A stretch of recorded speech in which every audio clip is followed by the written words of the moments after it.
we thank the Lord bless us to be able to come out home this evening, give another opportunity that we have, not only to be in the service of the Lord, but also to be in attendance.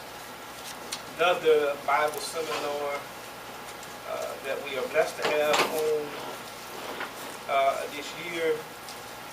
Again, looking for God to speak to our hearts through, as you can see, where we're going to be at in the record on tonight, not just tonight, but for series in the book of Ezekiel, under the theme for this year, Light and Life Transforming Heavenly Visions by the River CHEBAR.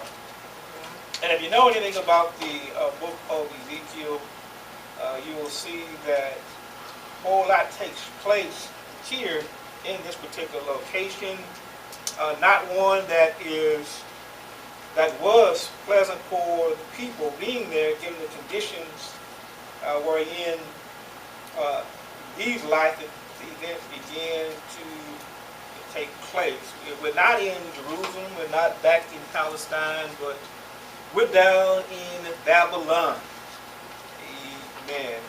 As the Bible shows us here, and even that in and of itself is a message to us to show us, as we're going to hear on this evening, even the fact that the grace of God can meet you anywhere.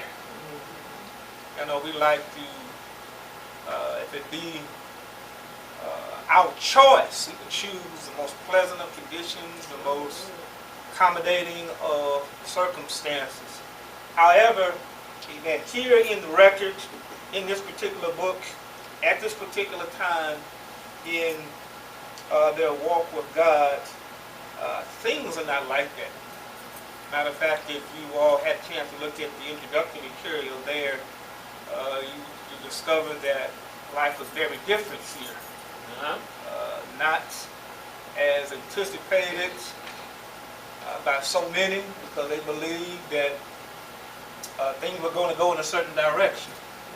Y'all know how we are when it comes to life. We have our expectations, just listening to the conversations here. Recently, we make our plans. Amen. And we have our expectations when it comes to how life is going to unfold. It was no different when it came to this particular individual here. He was about 30 years old when life began to go in another direction for him. He was planning, because he was a priest and training in the priesthood, he was planning to go into ministry and temple. That was his apparent appointment, and given who he was and where he was being trained for. And he actually grew up under the preaching of Jeremiah. And so even when this happened, we could see then that things were very different for them. And how we can relate that to us today, that is that God has spoken. God proclaimed and told us in the Word of God what He's doing, where we're headed. But yet and still, we make plans oftentimes in direct contradiction to what He tells us. Anybody know what I'm talking about? Yes, sir. Amen. We have anticipated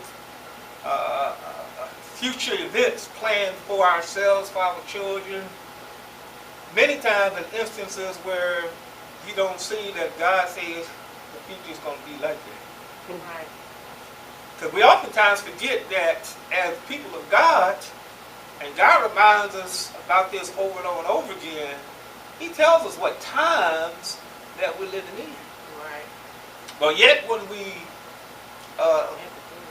listen, and yet when we devise, we create in our mind, and we create as far as expectations, things that are very different from what the Word of God says. So when we hear the Word of God, it sounds like something strange to us, as opposed to something that we should have known to begin with.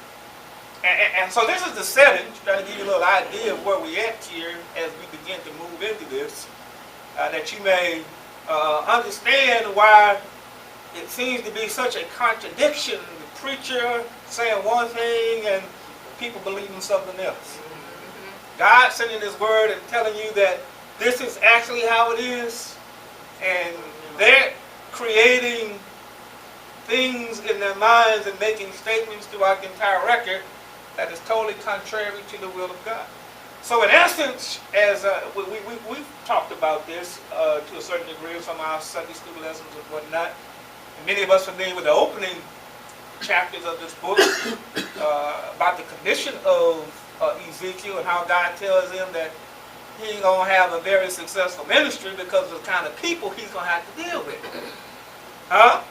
Matter of fact, you're going to see it repeated over and over and over again, that God calls these people rebellious. See, that's how God labeled this generation as rebellious.